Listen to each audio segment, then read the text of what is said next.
All right. Okay. Welcome to Just Some Guardians, where we're sponsored today by HeShirtSheShirt.com.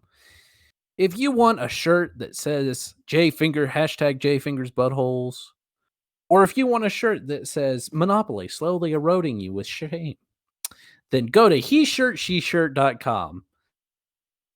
Put in JSGcast for 10% off your order. And Brett will show you his boobs that are covered in JSG. Man, look at that beard. That is a sexy beard. And it's just the sexiest beard there ever was. Hey, thanks, man. That was my entire ad read. That was, I believe Was it. just saying how sexy your beard was. I believe it. Wow, thank you, man. Just saying Also, it in different inflections. thank you, everybody, for tuning in for Just Some Guardians, episode 89. Whew. I'm currently wearing a JSG The shirt most beautiful shirt.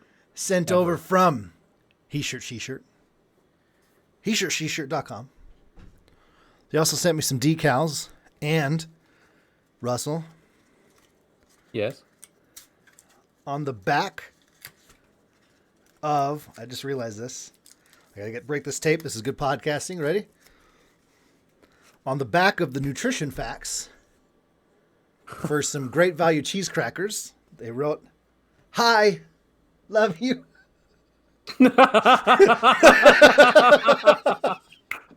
Was that what the hard thing was in there? Yeah, I was really hoping that the shirt was like wrapped around the dildo or that'd something. been so amazing. And then the dildo just says, "We love you." This is so you can go fuck yourself. Oh my god, this is This incredible. is how we tell you that you're not sponsored anymore. It lasted one episode. It's longer than any other sponsor we've ever That's had. true. HeShirtSheShirt.com. Hey, everybody. .com. I'm your host. I'm Elmer Fudd. How are you tonight? Y'all look amazing and incredible today or tonight.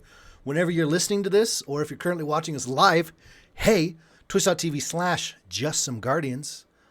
And joining me, the voice thing is broken again. I'm sorry, Russ. No, that's okay. Okay. It's You can do it though. You just do it. effervescent Russell. Oh man, Was that I good? think you just made me. You gave me a semi. Yeah, Yeah? just straight up. Prove it. You won't. Yeah. You didn't hear it hit the bottom of the table. Oh, is that what that was? That was what that was. Man, I thought you dropped like a jackhammer on your cement Well, floor. you know, that's why So they call me girthy. the Hammer. I don't think that's why I they call have you had the it called hammer. hefty before. Yeah? Yeah, you know, I Like, feel like hefty Due to the weight of really- it, or because it's more like a paper towel? I'm really unsure. I Okay. didn't want to ask. Yeah. Sometimes I feel it's for like- the best. I feel like Hefty really missed an opportunity. They should really be a condom brand. You don't really even have to change like the jingle. Because if I saw a condom brand that was hefty, hefty, hefty, that's probably the one I would get. That's true. Especially if I'm trying to avoid premarital pregnancy Yeah. or Or- unwanted pregnancy. And then you look at what, like Trojan, right? Sure. What Terrible name. did the Trojan horse do? Yeah, it let loose all the semen. Yeah, exactly. That's it's ridiculous. It's ridiculous. Yeah. But yeah, hefty. Hefty, hefty, hefty. I think they were probably talking. Yeah. Oh, sorry. Random thoughts. Here we go. All right. Well, now you have to share it. You Russ. can't just chuckle Russ, I at your spilled some random juice. thought. Come wipe it up with your dick. No, that's brawny. Doesn't Hefty makes paper towels too, right? I thought. I don't know. I'm pretty I'd be sure. fine if somebody referred to my dick as Hefty brawny. brand. Oh, storage containers. Oh, dude, Yeah. that you must just explode everywhere. How much you got stored in there? What are you, a hefty container? Well, let me. If I'm completely honest with you, it's been a while since my wife and I have had sex. It hasn't actually, but the bit Had Yeah. to keep going. Yeah, absolutely. They make trash bags. Hefty trash bags. That's where Yeah. I've heard them. Yeah, hefty trash bags. Yeah. Trash bags, trash They're the cans, ones who have disposable the- tableware, children's disposable tableware, slider, closure, food storage and freezer bags, plastic storage bins, and disposable cookware. He shirt, she shirt. Are we sponsored by Hefty now? No. I just was reading everything they made, so we knew, like, what to put. Basically, what I'm doing is I'm sending this out, so if anyone listens to this while they're at home, they're going to think Got about it. you in that way the Right. next time they use anything in their house made by Hefty. It's a ploy. Yes. That was the point. Yeah. I always want people to associate Hefty with my dick. Yeah, exactly. And they will from now on. You I mean, know, who does it? 8 years from now, someone will be like, oh, God, I better take the trash out. Man, this bag is really good. Who's it made by? Hefty. And they'll just kind of look off in the distance. That Russell, he was a character. He's dead now. He's but dead. Man, was he funny. 8 years from now. Yeah. And that horrible Died in a automobile, fatal bicycle, attempt. hot balloon accident. I was thinking a fatal attempt to fill a Hefty container with sperm. Just dehydrated myself. Huh. You know that scene in Scary Movie? Well, multiples of them. Have Which you seen? one? Well, there's the one Yes. where they're in the bedroom and she gets splayed up under the ceiling. Then Yes. there's the one where they're Oh, what yeah. is that Yeah, freezer yeah. and she jerks him, and gets launched against the door. I think that's the only time they did that bit. Was those 2 times. Have you ever seen What About Mary? Yes. Yeah. Where it's like, it's like you just need to jerk it before you go on the date, and he gets it on his ear, and then she uses it as gel. I swear there was a gel brand that looked like its container looked like a penis. I don't know. I'm Could pretty be. sure it's out there somewhere. Yeah. Gel brand. Now Brett goes through the internet. Make sure to mute it. We don't need to hear the boom. Yeah. Images for gel brand with penis container. Let's see what we got. And this No. is what our show has become, people. No, now it's just sex gels. Yeah, I figured that would happen. Yeah. Hey, Russ, how's Yeah. your week been? It has been great. Good, man. Work is finally not killing me this week. So it's been a little bit more relaxed. I got to do some artwork this week, which I've been wanting to do. I'm hoping that I'll be able to finish Rhythm of War tonight, although once we get done with this, I've actually got to go back to work for a bit. And Joyce from So you working want from this to home. last as long as possible? Yes. Okay. Always. Yeah. Always. I love looking into your deep eyes. What color are my deep eyes? Your eyes are blue. Are they? An ocean. I'm asking because I really don't know off the top of my head. You know what? Yeah, they're blue. Okay. They're blue, right? Are they? I don't Okay. know. For those of you who are listening to this and not watching, Brett is apparently trying to find a mirror I or just some kind of shiny reflective surface. yeah, they're a little blue. Yeah. I just stared into the camera for stream and then watched the delay. And that's the thing I just did. And here we are. Yeah. Brett, how has your week been?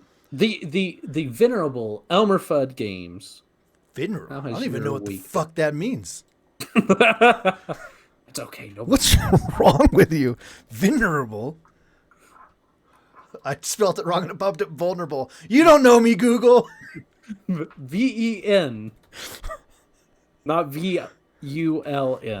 I was laughing while typing it. And so, okay. Oh, sure, that's why. Accorded a great deal of respect, especially because of age, wisdom, or character. I actually, that was off memory because I definitely know what that word meant. End edit Right. point. Okay, there. I can edit that to make me sound Right. smart. There you go. I have a title. Thanks, man. Dude, my week's been okay. I went back in to check on the foot, like we were talking Yeah. pre-show. It's still pretty messed up. I was feeling pretty good when I walked in there. And then the doc grabbed it and was like, all right, we got to see how it's doing. It's like, does this hurt? I'm like, ah! Yeah. Does this hurt? He twisted around so it's facing the other way. He just shot me in the knee and asked if it was fine. I don't know. Are you even a doctor? But I love when doctors do that and they stretch it, and then and then it's like, yes, it hurts, and they're like, oh well, what about this? And then they bend it the other way, and you're it's like, yes. even if it was totally healed, that would still hurt a foot. And they're like, Right, let me know. They twist your pinky around. Yeah, it's not a towel. You don't wring it out. But no, we did have so the doctor I had this time, he was as the nurse explained, because we were like, what the hell's going on? She's like, he's extremely old and he's retiring next week, so he just doesn't give a shit anymore. I was like, all right, cool. Because he walked in and did nothing but make fun of me for like 8 minutes straight and then left. And I was like, what the fuck just happened? Was this my appointment? Yeah. Did I pay for this? He was gone for like 10 minutes and walked in. He said, it's still messed up. You're off your foot for a week. Threw a piece of paper at me and left again. And I'm like, that's legitly what he did. I mean, Lisa look at each other like, what just happened? And Best so we, doctor ever. yeah, so we went out to get a nurse. We're like, so do we wait? Is he coming back? Like, I need paperwork to give work. Like, was that the whole appointment? And then so she explained to us what was going on. We're like, okay. She's like, yeah, he'll come back. I'll get everything together for you. I was like, thanks, thank you. So she got all the paperwork, and he walked in. He went, yep, there you go, and just left again. I was like, The end. what just happened? So for work, I work with electronic medical records. So I work with a lot of doctors and nurses. And I cannot tell you how common that bed manner is. Oh yeah. And not just for doctors who are like, I'm retiring, I don't care.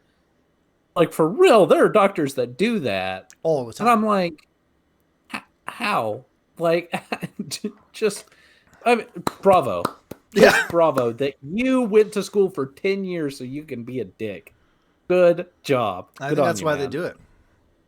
I think so too. And because they know you're not going to like call them out on it because they're your doctor. Right. And you just go, you feel so vulnerable being at the office anyway. You know, you're like, yeah, whatever you say, especially when they got their finger up your butt. Yeah. You're not going to say anything to piss them off. And I thought that was the weirdest part because it was just for my ankle, right?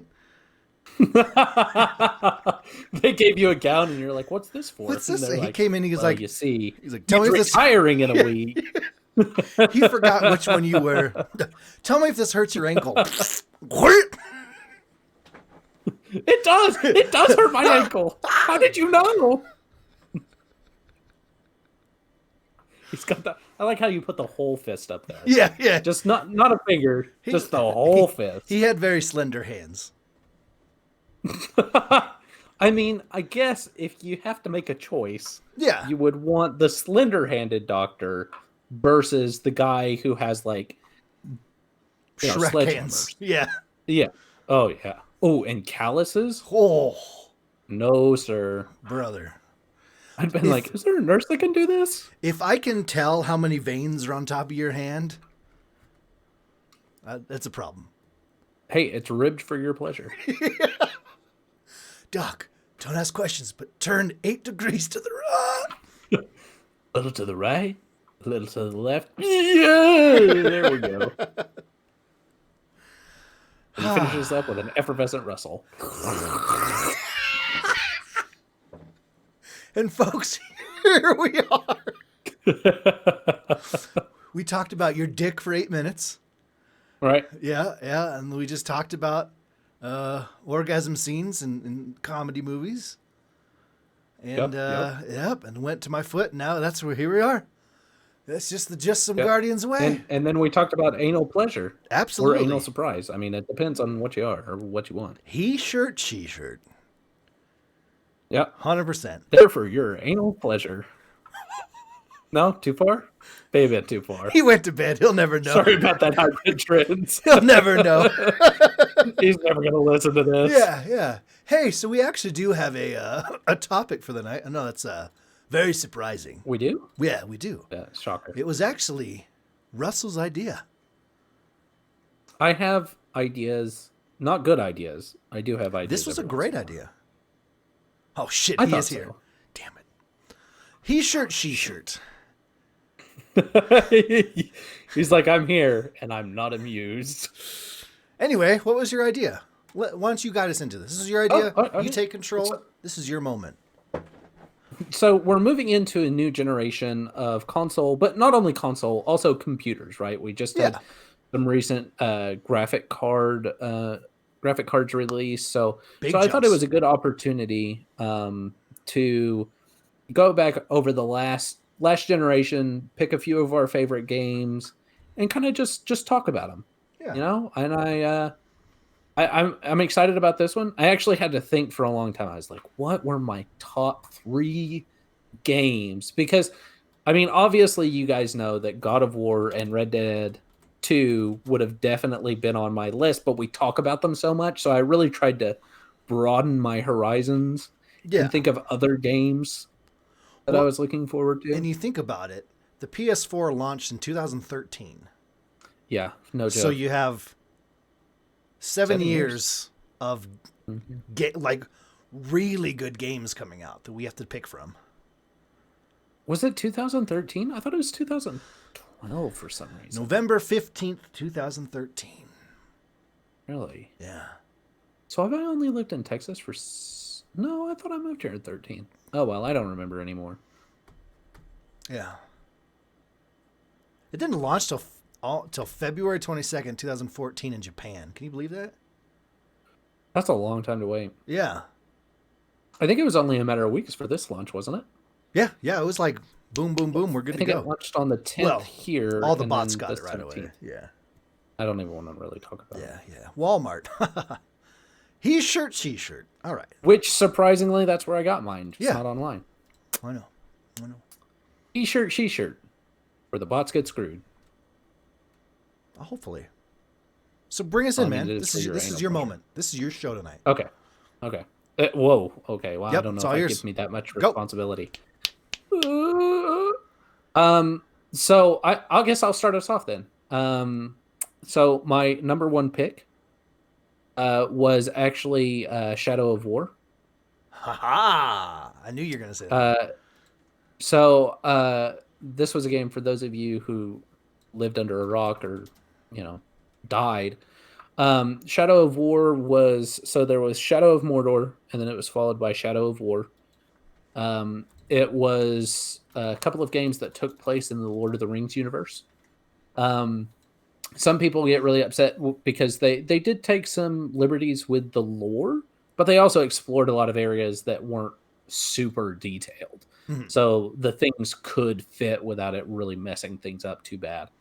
The first one, so the whole premise of the game is you were a Gondorian who is a ranger placed on the Black Gate and this takes place between The Hobbit and the Fellowship of the Ring. And it's when Sauron comes back and is like, when he gets kicked out of Numenor, right? Because then he went from Numenor in The Hobbit, especially if you saw the movies. And then he ended up back in Mordor. And so it is Sauron comes home and he says, who the heck are you? And then he kills everybody, including the main character's family. And then you're made into a wraith. Congratulations. Surprise. So they sacrifice you to summon back Celebrimbor, who was the creator of the rings of power, aside from the one that Sauron made, because obviously he made it in secret. And so you play as Celebrimbor and a human ranger named Talion, and you get these really cool wraith abilities, and you get a bow, and you get a sword, and then you get a dagger that's actually your son's broken sword. I forgot about that. Ties up. Yeah. So it's actually his son's broken sword that he uses as a dagger, and then he also has like a piece of his wife's dress covered in blood that's like tied to it. It's super metal, and it's not detailed like super metal. Yeah. And so the first game was really good, and they had this they had what they called the Nemesis system, which I am so sad that I haven't seen more games with this system, because it was brilliant where as you go throughout the game, you'll encounter orcs. And let's say you run into just this orc and he kills you. Well, then he can go and get promoted. And like every time he kills you, he gets stronger and stronger. And there was this one guy, like my first playthrough. And sometimes when you kill the orcs, unless you actually like chop off their head, they're not permanently dead. They can just show up.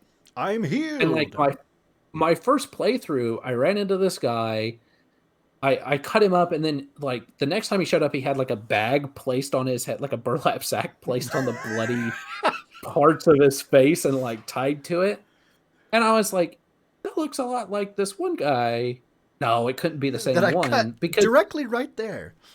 yeah, and so like then he just kept showing up. And so by the end, because at the end of the first one, you actually fight the orc that you encountered the most and who like killed you the most. And so he shows up and I was like, dude, this guy never died. He's just been there the whole freaking time. Because he would just show up randomly in the map and he'd be like, Grave Walker. And then he would like start chasing you and try to kill you.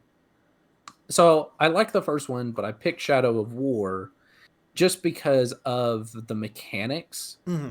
They had really kind of honed in. They had tweaked the Nemesis system so it was even cooler. Plus, they introduced like these, like the ogres as like nemesi that you could run into. Nemesis t-shirts, yeah. And then they really honed in on the mechanics. There was some really cool stuff. Like you could shoot your arrow into fire, and then just all these spiders would burst out of it and climb up over the orcs and start eating them. Yeah, that one wasn't cool. Just you could fly drakes.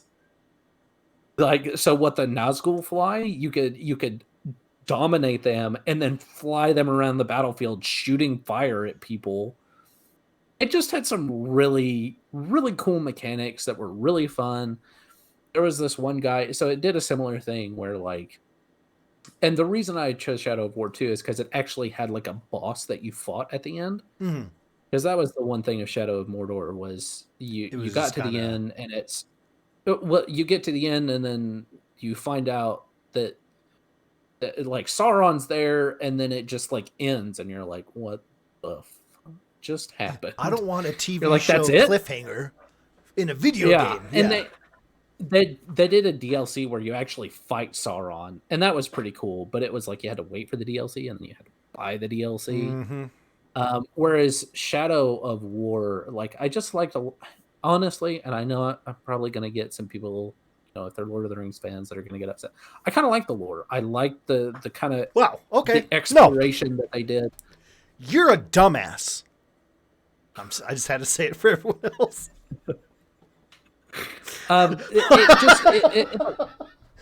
You looked horrified for a second. I was like, well, no, that's probably true. We're really going to get into this right now. Right. But they explored some areas that weren't like overly developed. So like it's plausible. I think if Tolkien were watching it or Tolkien were playing it, he would have been like, what the hell? But it was kind of cool. Like some of the exploration that they did and some of the reasoning, like, spoiler alert, it's like a 4-year-old game. So is it only 4 years old? It came out. Jesus. I think it came out 3 or 4. Man, a lot has happened in the world. Shadow of War, Shadow of Mordor came out around, I think it was like year 2 or something in the PS4. But so I forget what his name is. Isildur. He was one of the Nazgul, and Talion took his ring at the end and became the 9th Nazgul, which was just kind of cool. It's like, okay, that's pretty cool. And then he's like, and that's the whole reason that Sauron doesn't spread until Talion has finally been corrupted and he stopped fighting wars inside Mordor, because at the end, like Sauron and Celebrimbor meld, and then you beat them. You actually get blasted back, and then you take the One Ring because they think that you're dead, and you put it on. You become one of the Nazgul, and then you're like fighting still this war in Mordor, reclaiming land. It was cool. Yeah. Oh my God. Yeah. It was a real. I remember when the first like trailers were coming out, I was like, like, it's not an idea I expected when you heard a Lord of the Rings game coming out, because Right. there were a lot of not great Lord of the Rings Oh games for yeah. a while. So I was like, Yeah.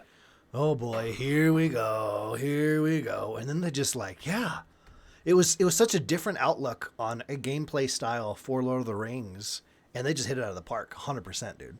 I absolutely think I love the game.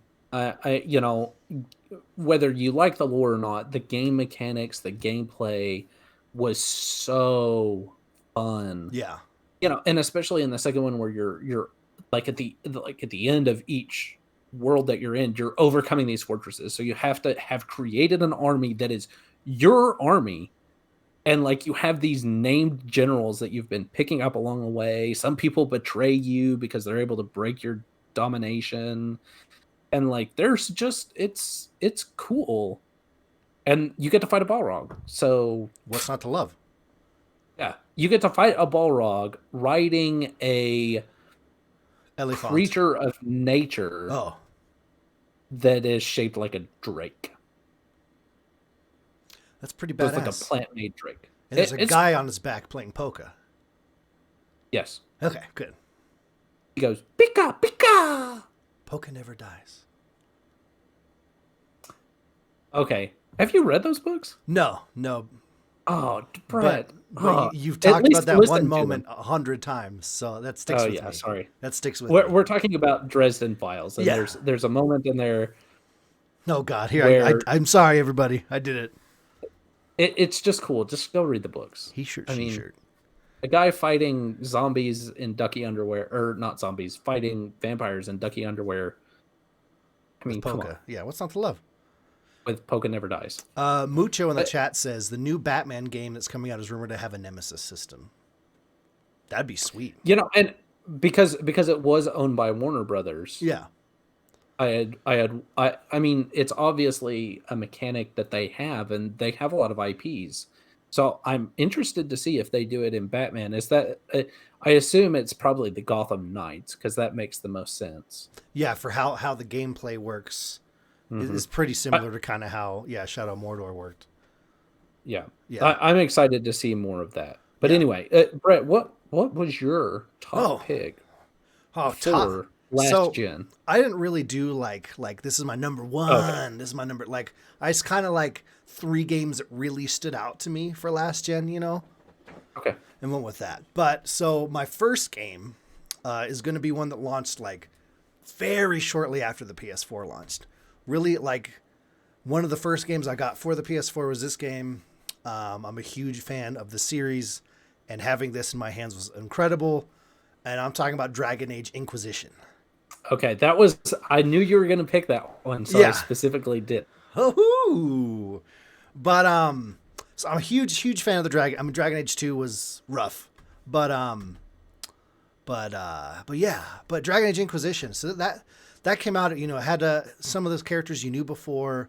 I liked that you could completely customize your person, head to toe, race, male, female, class.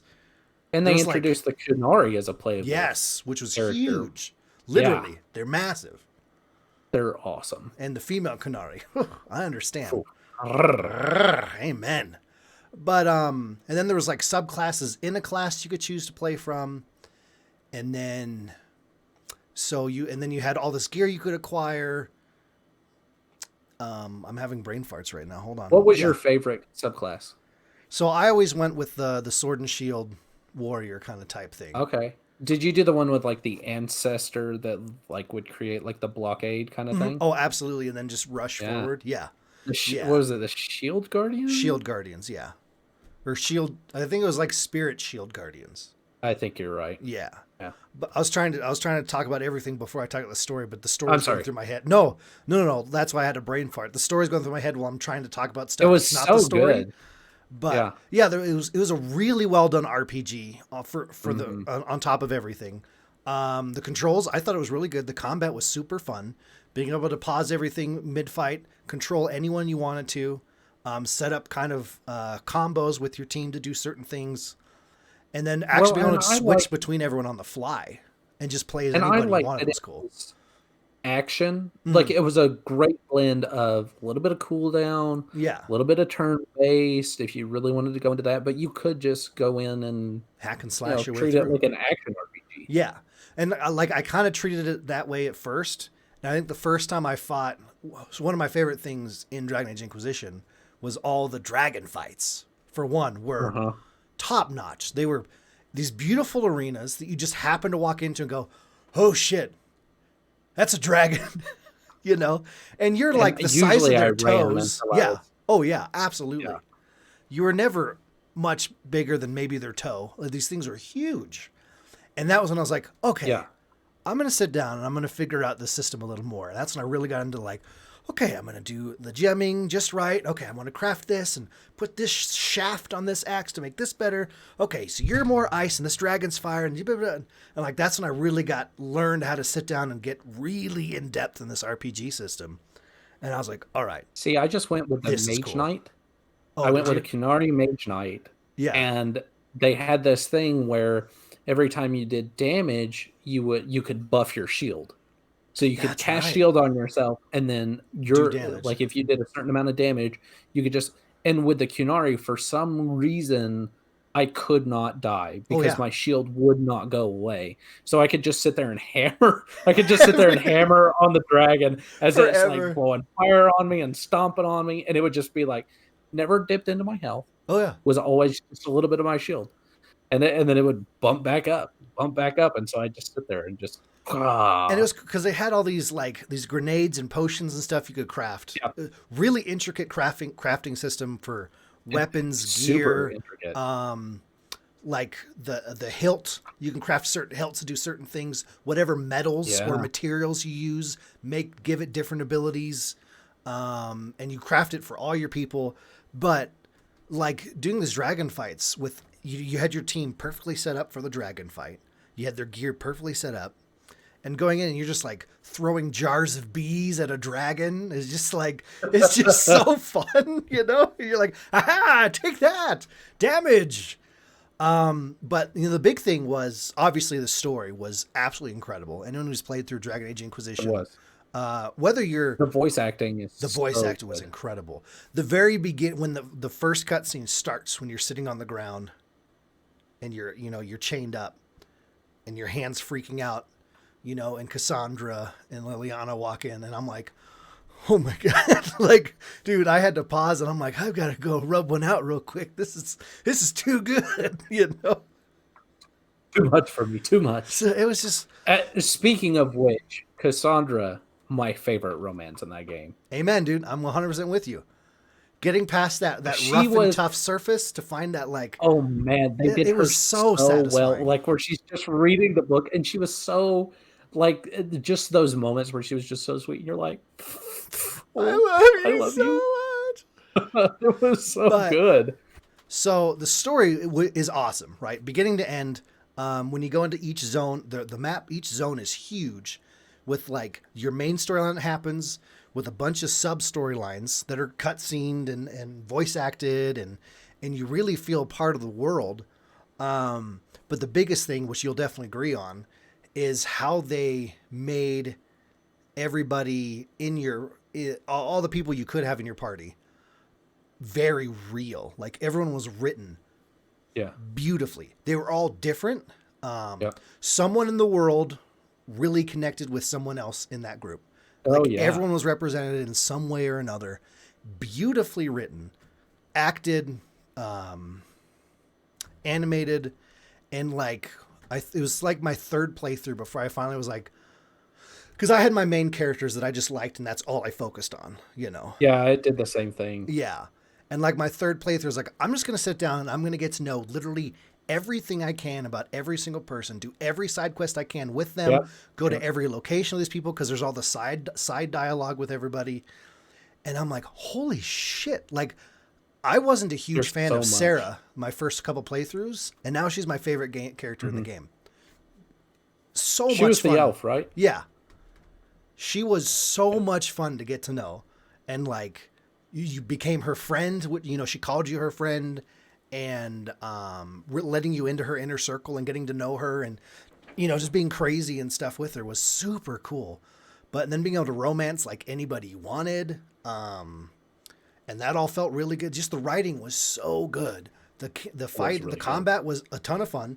If you're not into that, like, having this, ability wheels and an RPG that you're, min maxing and stuff on, like, it's not for you. But for those of us that like that, it was just beautifully done.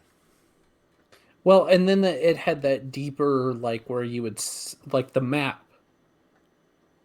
Remember, that was like you could get certain items and things like Yeah. that, and the story would kind of progress. So you would send them on a mission, and you had to pick the right person to send on the mission Yeah, and to depending on progress who you it. sent on the mission, it changed how the actual campaign mission you played happened. Right. Yeah. Yeah. And some of those, They like, had some crazy deep stuff. when you had to make the decision between, like, the mages and the Templars, like, that's a Oh, yeah. huge decision that changes the Oh, rest yeah. of the game. And Yeah. even if you're a fan of the series and you've looked really into it and you have your way, whether you're like, I agree 100% with Templars, I agree 100% with the mages, they tell the story in Inquisition in such a way you're still like, I really don't know which one's the right way to go right now. Yeah, for real. Yeah. Yeah, they did great on the political intrigue, and Yes. it was just a fantastic game, Playing. and it brings it also has the nostalgia because it Yeah. brings in all these characters from Dragon Age 1, and it's a continuation of that story. And like what's his name? And the secrets that you can find out about Everybody. Yeah. everybody. It was a now I want to go back and replay I know. it. But no, your political interest, Because like, I'm like, just the mission where you're like, you play the game at the ball, right? Where everyone's telling you oh what yeah, the game is, in Orlesian society. And you get there and it's like learning how to do again, it's one of those games, where you have the different conversation bubbles you choose, and that depends how the conversations go. But like learning how to maneuver around the political intrigue, like you were saying, in some of these missions, and who to talk to in what way and who not to say stuff to, and how to dance with this person, and like sneaking around all that while trying to figure out who's assaulting the party at the same time. I was like, that right. was such a fun mission. That was so cool. Well, and then you had the ability to go balls to the wall, Yeah. and just go Destroy in and everything. just screw everything up. Yeah. Oh yeah. And a game that has those options, and like, and I like, even if I tried to replicate the same thing that I had done in the previous playthrough, it was almost impossible. Yeah. Because it's just there's so many choices, and they each color and shade the game in a way the further you progress that just it's staggering a little bit. When it gets to the point where you're doing a playthrough and I actually had to make like a sheet, not with every choice, but like a lot of the major ones, and be like, okay, I did this, which caused this, just to figure out, okay, if I move this marker, now move it over here, and this circle this here, what'll happen over here? If A equals B squared times yeah, it was just, You start tying red yarn yeah. across your room. You're like, listen, guys, the Illuminati. But yeah, Dragon Age Inquisition, one of the first games that came out in PS4. Incredible thing. They have announced that they're working on another Dragon Age game. I'm very excited for it. And that is one of my major picks for this last generation of gaming. Awesome. So Mucho in the chat asked if we had ever played Divinity 2. So I've played Divinity 2. I'll be honest, I've started it a couple of times, and I spend so dang long on that island with a freaking collar on that I'm just like, I got to the point. I think there was a point. I like the game, and I really like there's a point in my life where I just want to sit down and play and really get the whole story. But there was a point, the last time I stopped, I got to this point to where this one guy was being a dick, and I started a fight with him, and then all his buddies jumped in, and apparently I'm way too low a level to take on a bum because I got my butt handed to me so many times. So many times. How But many times yeah, exactly? if at least 10. Wow. But yeah, I think It's very much in that vein of Dragon Age 2. You'd probably like it, Brett. It's so I think it's Larian Studios, the people who make Baldur's Gate. Okay, yeah, yeah. Which yeah, I like Baldur's Gate. Yeah. Yeah. So this is Divinity. It plays similar, but you can't Yeah, I've you seen can't do some. it I never played exactly. it. We had a group of us that were talking about it, but just never happened. But yeah, it Yeah. looked really good. Because that was it was the turn based where you had your like your at your movement and then your action and your bonus action, all that stuff, right? Right. Okay. Yeah, yeah. Yeah. So kind of, yeah.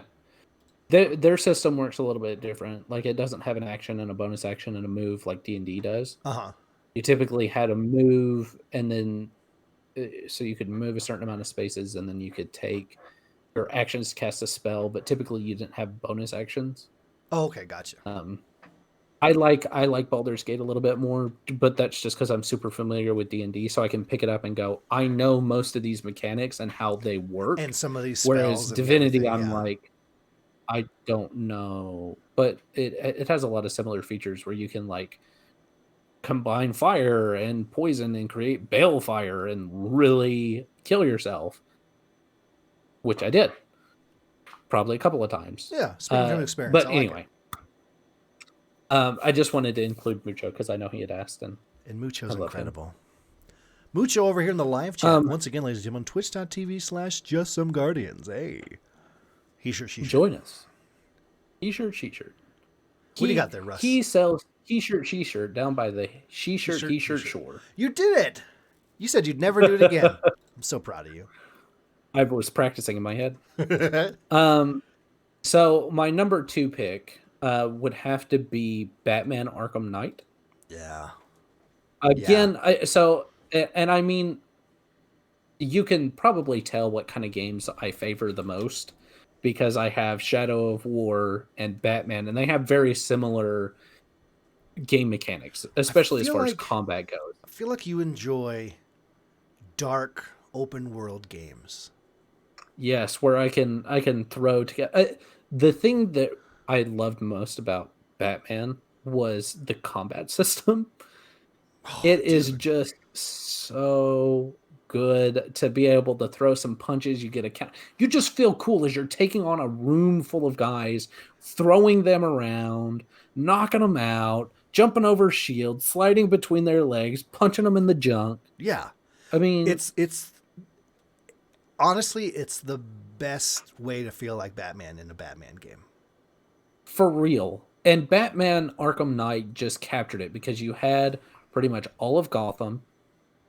You have his rogues gallery, right?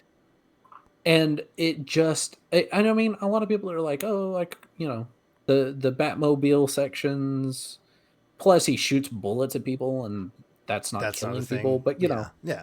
Yeah. I mean, I get it. But also, you gotta admit, the game was just phenomenal in its mechanics and its play. All the little secrets that are scattered around. And we were talking about the voice acting Inquisition. This was another tier, dude.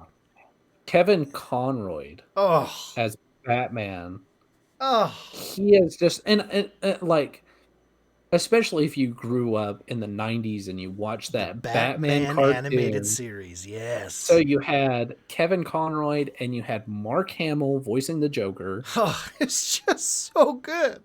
And it gives you the feels as you're sitting there and you're playing it, and it just kind of sweeps over you. Plus, it was a long game, which heck yes. You know, and there's so now that I'm thinking about it, I think the second one, Batman, what is it? Gotham City? No, Batman Arkham City. It's Batman Arkham City. I think it was Arkham Day. Arkham Day. That one may have some better story elements for me because Hugo Strange coming in and then turning out that Ra's al Ghul is behind everything. But Arkham City having the whole story with Batman being poisoned by the Joker toxin, and like that moment where the Joker is like singing the song and you're trying to sneak up on him. Yes. And and it's just Mark Hamill just riffing, it feels like, for an extended period of time. Like, I just wanted to sit there and listen to all that dialogue. Like, I just found myself just sitting like a creeper on top of buildings and, like, listening to the random people's dialogues. Oh, because there was a ton, and it never. I mean, it definitely happened where there was repeatable stuff, but there was a lot of random dialogue that popped out. Yes. And it just so good. Such a good game. Good combat system. You get to fly and glide around like Batman. There's some challenge sequence that are just like obstacle courses that were Yeah, fun. all the I don't want to collectibles. talk about the Riddler trophies though, Yeah, because F those. F the Riddler. Yeah, F yeah. those. I wanted so badly to 100% that game. And I got to where I think I had gotten like 98 of the 100 Riddler trophies. And I just gave up because I was like, I can't get these I'm guys. gonna hate Batman for the rest of my life if I finish this. Yeah. And I just wanted to punch him in the face. So because that's like the major draw. You get to punch Riddler in the face for all the chaos and stupid that he has put you through for this entire You want game. to lean in and cuss so bad right I now. do so Just bad. do it. Just do it, No, Russ. no. But plus you got to play as Catwoman in certain sequences, which Oh, was really cool. she was so well done. That was Mhm. so. She was just fun, dude. I Obviously, really liked her stupid character attractive, design. but Yeah, yeah. besides that, really fun character. How they wrote her. And that moment where you get to choose to go and help Bruce or just keep walking. Yeah, yeah, yeah. My favorite, honestly, my favorite part of these Batman games, and I need to look up who it was, but the sound design for the punching is Oh it is yeah. the most satisfying combat sound in a It video really game is. ever. Like it felt like it had weight Yeah. to the But at punches. the same time, it was kind of like there was weight behind the punches, but they each made such a distinctive sound. It was almost like the old school, pow, kapooey, hits. Yeah, it really did. Yeah. And like just the sound design of combat alone, like just that the subtle hints they put in there for like when someone's going to hit you from behind and your Batman sense or whatever tingles, like just that slight sound effect from that to you maneuvering around it and hitting them is just like it was just a flawless sound design how they did that. It was gorgeous. It was really good. Yeah. Really good. And the gadgets. I love the whole series. I'm just, you know what? Screw it. I'm just going to do the whole series because the whole series was Series. great. The whole series was great, and it built on each thing, and it was wonderful. It was great to play. I'm a big comic book fan, and when you can capture a comic book character in a game and you actually feel like you're playing as that character, then it's fantastic. Oh yeah. So, Brett, Yeah. I've talked for a while. I loved What's it. your next pick? Okay, so this next pick is it's not so much like this was my favorite game that came out, but I think it was such a major game that's changed a lot of lives. I put a lot of time into it. A lot of us played it a ton. Changed the video game scene as we know it. So in the past, Team Fortress was like the thing, right? To be. Mm-hmm. So then, this next generation came out, and then a little game called Overwatch launched. You stole it, you dirty dog. Was that on your list? That was my next one. Oh, shit. I'm just kidding. Begin edit point.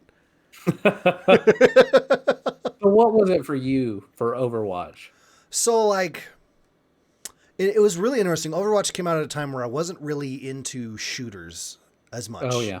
I Yeah. was I used to be huge into shooters like Xbox 360, and then like a few things on PC, and then afterwards a lot. But that was a section it was mostly like I just was playing like MMOs, open world RPG like Dragon Age, stuff like that. That was all I wanted to play, right? And so the cool thing with Overwatch coming out is one, it looked gorgeous. It's It was very, so it's still beautiful. very pretty. Yeah. That art style, I really like that art style a lot. Some Yeah. people get turned off when there's like a cartoony art style in a game. I really dig it when I it's like done it in when that they way. style The it. shadowing, yeah, oh, so good. Plus the butts Yeah, on the butts, Tracer and Widowmaker. the butts. Just That's the only reason to play the game, honestly. Yeah, right. Yeah. exactly. But so, but he shirt, she shirt. So What before up the about it? game even launched, they had that series of trailers for Yes. each individual hero. I loved the trailers. They were, which is Blizzard. Everyone know Blizzard trailers are on a whole nother level. The fact they Yeah. didn't make the World of Warcraft movie as like their trailer team did the movie still pisses me off to I this day. wish they had. Who in wish their they right had, but I mind did enjoy wanted that? I did. did I enjoy liked that. the movie. I did. But but not having it as a CGI film for Blizzard? Are you kidding me? It was a mistake. Yeah, yeah. But Yeah. anyway, but ha ha ha. I say that a lot. So yeah, all these But butts come out, right? Beautifully CGI'd butts. And Yeah. so you really get into the lore, I which wonder if they really make- doesn't have anything to do with the game itself. But you're so right, yeah, into the you don't lore need of it. the world, these characters, the maps, even some of the game modes, which really have Mm-hmm. there's no story mode. There's no. And they had a couple events that were kind of like PvE story modes. And then to have it launch where you had so many different heroes that had their own abilities. You had tanks, you had healers, you had support, you had DPS, you and so well had done. range damage, and like there's always someone. There's Except for always a Bastion, meta. who sucks. There's always a meta for sure, but everyone you could play as, to a certain degree, especially quick play, Right. If you liked a character and you played it well, yeah. you could succeed. But the map design, the map design, I'm an idiot. The maps were beautifully well done. He shirt, she shirt. The he shirt, she shirt, the It just says legends were so much fun. Everyone's abilities were great. Having an ultimate ability you work up to, the game starts and you're all just using Yeah. regular abilities until you get to a point where you realize almost everyone on both sides has their ultimate ability, which can change an entire game for each individual person Yeah. so much. And to have those sporadically coming out and dealing with it on the fly and getting communication up and they pop this, you pop that, you move here, you do this around everything. It was such a well done game. And it never, the net code was great. I never had shots that were like, all right, that definitely hit that person, The net code was great. It was usually very well balanced unless you played at the top tier, which we didn't. Yeah. Well, well, where we occasionally you get thrown into a match and you're like, this is awful. Yeah, Like, these guys are way better than we are. Whoa. oh, yeah. And then, Yeah. every once in a while you get into one where you're like, we're way better than these guys, which is depressing. Yeah.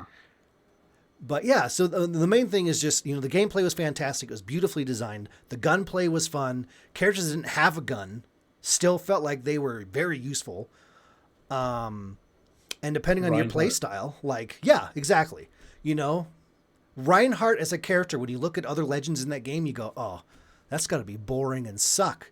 Until you start to pick up the intricacies of what Reinhardt can do and how to do things at a certain time. And you're Yeah. like, this is super. You're just shitting on everyone with a hammer and a shield while everyone else is throwing grenades and Or an launching axe. grenade launchers. And yeah, exactly. It doesn't make sense in your head, but in the game, it played beautifully. It's such a good feel when you pin somebody and then you just lay out with your hammer, or like a tracer thinks they can get in too close and you just couple of swings, as long as she doesn't rewind. But just being able to control a point, like you said, I mean, the uniqueness of the characters, and each one was so unique, and they played to their own, to anybody's style. Yeah. It was just amazing. And they always added there's always new maps coming in. There's always new modes coming in. There's constantly new legends being added that completely change the game in Well certain maintained. ways. Yeah. There's only, I can't remember That's which free. guy he I was. mean, you don't have to pay for the new characters. Yeah, they're just added to That's the game. one of the things that really gets me is there's none of this content you pay for. I think you could probably, could you buy the coins? I don't even think you could. You had the loot boxes. You had to actually No, you could grind pay for money it, on. didn't Yeah, you could pay money for the Could loot you? boxes. Okay. But that was Um, all skins and voice lines and emotes and yeah, and and they have some really cool skins. They also have some dumb skins, but they have most of them are yeah. really cool. And the new characters that they've had come out. I mean, like a hamster and a wrecking ball. Yeah, the hamster ball. So weird and cool. And you know, a guy who controls Cowgirl with gravity. a robot butler. Okay, that's who it was. The guy that controls gravity. Oh, yeah. I think he's the only legend they've added that I was like, this guy is. I do not. This guy has no place here. I hate that guy. Oh, I hate that guy. Why? Why? Every other legend they've added, I've been like, oh, I could see this. This makes sense. He is just from the beginning. He's just a broken piece of shit. I hate that guy. I love it. He's barefoot. It drives me nuts. He floats. He doesn't have to. What does he need to walk for? Why does he need It's shoes? weird. It's just weird. I don't know. He drives me nuts. Also, I think the last time I played Overwatch a lot was during the double shield meta. So every team was that guy and then Orisa, which means the second you break her shield, she can throw another one up. He was lobbing shields everywhere. It was just a meta of just shooting millions of bullets until something took one tick of damage and they got healed immediately. It sucked. Yeah, and see, I was that guy. Like when there was an Orisa, I was like, this is the ball. I fucking hated But I you. But you would have loved to have had me on your team. I would have. But it was just in that meta, which is, I'm sure they've probably nerfed him to the ground. He works better now, but that was the last time I played a lot of Overwatch was that meta. And it was just like, why is he in the game? This is adding nothing. No one is enjoying this. Well, I love that you could project a shield forward, because if you really utilize that ability, you could cut off a lot of like heavy ambush areas, because you could throw up that shield. If people are shooting bullets, they can't get to where you're at, and you've kind of blocked off that whole window, right? Yeah. And then something does get through and you can absorb everything. And he had a lot of really cool. His ult was really cool. That was the one thing I liked. His ultimate was really cool. Sucks everybody in. It shoots them in the sky and brings them down. I liked that a lot.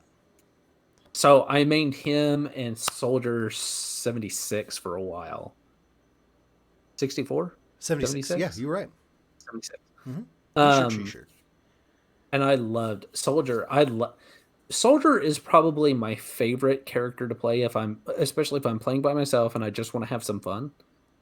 Because your ability to move around and then get behind people and just the kills that you could get. I still have one save that is probably my proudest moment in the game. I had a couple of good ones. There was one that I had as the gravity guy. What's his name? I don't know. He sucks. That's all I know. So it was the one map where there's like the big drum in the middle, and it's like the Chinese map. Sigma, that's his name. Sigma. So it was a crazy intense match. Sigma dick.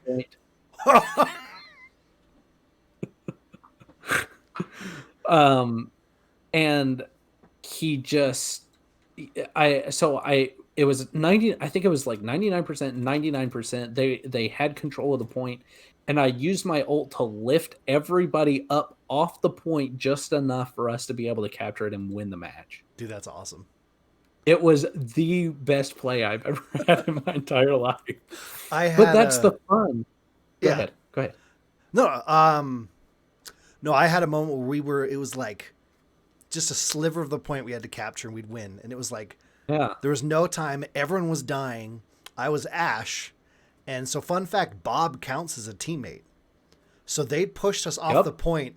And as I died, I launched Bob onto the point and none of them were on it to contend it. Bob hits the middle of the point, victory. And we're like, oh, dude, that was a great feeling. Yeah. Those last second moments, you're like, we just totally stole that. Well, and that's the fun of Overwatch. There's a lot of times where you're really mad at the game, but Yes. there's also a lot of clutch moments that you're like, especially when you have people that you've played with before Mm. and you kind of work together as a team, and there's some really cool stuff that you can do. Like I used to love playing with you and Nick and Nick's mom and Jake, and just some of those clutch moments where you're all on the team chat and you're like this and this and this, and you're just calling to each other, and there's just insanity going on, Yeah. and it just because you just feel good. You're like, You're in that gosh. flow state and everyone's doing their job and Yeah. Oh man. dude, yeah. And and Nothing feels and better. just to bring this up for a moment, Overwatch League, Yeah, no, that was something I was going to which bring is up. probably the Is only sport I watch. yeah, and you know something I brought it before I even mentioned which game it was something that Brett. changed Yeah. the. No, that was something I was going to bring up. Is I know. I was just yeah. yeah, you're right. Butts. Sigma dick. Yeah, so something I brought before I even mentioned the game was, you know, how this game I was going to bring up, which spoiler alert, we all know now is Overwatch, completely changed, you know, the gaming industry as a whole. Overwatch League, which set up how professional esports was done in a completely different way. You actually had, it was like Yeah. regular sports. Teams were hosted by a city, which had its own league, which had its own team house, which had its own roster, which coaches and everything was done in-house just like you would an NFL, an NBA, ML, like any of those teams, Mhm. set up the exact same way. Had its, you know, the arena you went to that was streamed out, which, I mean, that's been done. But having your city represented is what makes people Mhm. really into any sport, obviously. And that was the thing that was missing from esports. I have always thought esports was cool, but I didn't really leech on like I did until, you know, like you were saying, it's the only sports you watch. The Overwatch League, having a city that you're like, oh, hooked to with a team, you get to know the people on the team and, you know, their own personalities and how you like I have a Los Angeles Gladiators jersey. And I have you know, friends that have different jerseys, and we all take our pictures of their jersey when we're watching our games, you know. And it was so cool. Hey, my team's playing your team. Let's watch together, you know. It was a super cool time, man. Overwatch League was awesome. It and I hope it is coming back. I mean, obviously with COVID, it was put on hiatus like mid-season. Oh yeah. Um, I'm sure it's coming back. In fact, we're approaching the time where it would typically come back. February, right? Yeah. Is when the season starts. Um, so I would love to see that come back because you're right. Overwatch did something I think for esports where it was so I think it's the first one that had really tapped in and made it seem like it was a legitimate sport. Like, it was one where I was like, "Oh, this person's playing this person. I would really like to watch it." So I would plan my day around it. Oh yeah. Like, I Absolutely. like, "Lindsay, this is something I wanna watch. I'm letting you know so that you know that I'm not doing anything else." And she'd be like, "Yes, you are." And I'd be like, "Oh, okay, okay. Yeah. You're right. You're right. You're right. I'll You're just right. watch it later." You know? Yeah. Whatever you say. Yeah. But it's so cool, and because there is and anybody who's played Overwatch as well, you almost I mean, obviously to a much lesser degree, but you know what they're feeling when everything's clicking and everything's going right and they're just rolling. And sometimes you feel so bad for the other team Yeah. Oh my because you're god. like, Yeah. man, they're getting That rickrolled right sucks to now. be you, Shanghai Yeah. Dragons. But you also feel for them because you're like, yep, I've been there. Yeah, and there were certain things like obviously, you know, we couldn't play to that degree, but there were Right. certain things you notice someone who played a character you liked a lot, they'd be like, I've never thought to use my Helix rockets to launch me onto that wall before. And then you would Right. start doing it in your gameplay. You know, those little things you would learn how to play a little better by watching them. Mhm. And Yep. yeah, and when you'd pull it off flash, you'd be like, ah, I'm going to apply for the Yeah. team next year, you know, but no, it's not Yeah. really. But yeah, dude, I remember when I helped Nick and Jake move into their house they're in now. Yes. We got there super late, and they're like, "We'll just unpack the truck and everything tomorrow."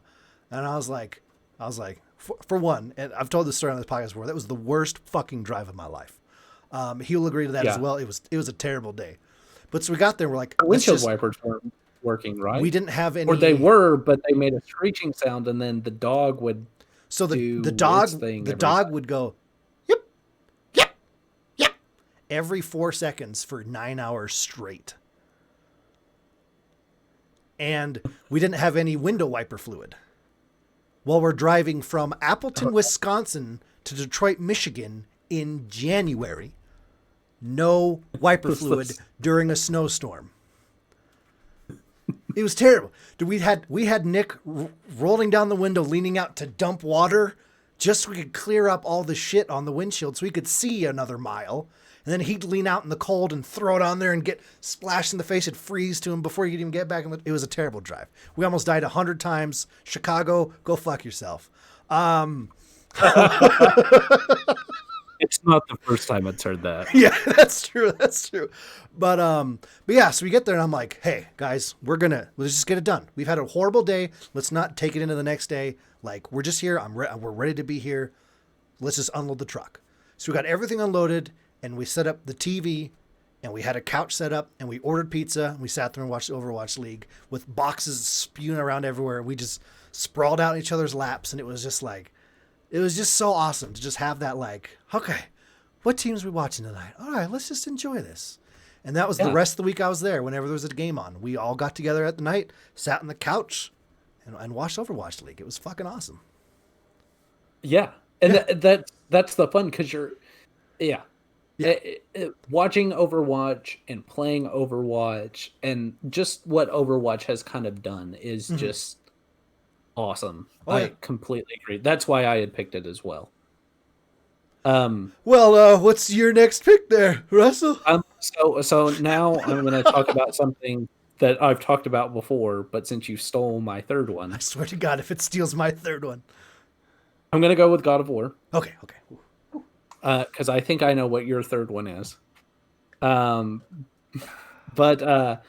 So I don't think we've ever really I don't think I've ever had the opportunity to go in depth because you haven't played it yet. I tried to go ahead and go. I know I've watched the whole thing, so there's like, if you spoil, it's not a big. Okay. I've watched the whole game a few times. I just have never played it, so and I know it's been everything. a couple of years. Yeah, it's So been at go least ahead, a year deep dive. since we've talked about God of War, other than when we talked about it last week. So yeah, minus that really recent time. It's been a long time. right.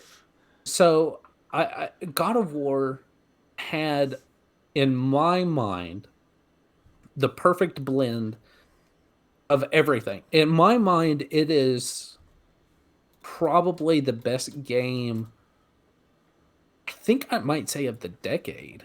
Woof. Yeah.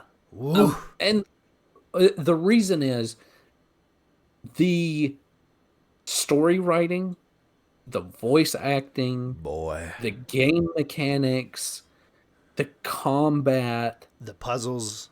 everything. The puzzles, everything just blended so well together. Did you mention the world itself?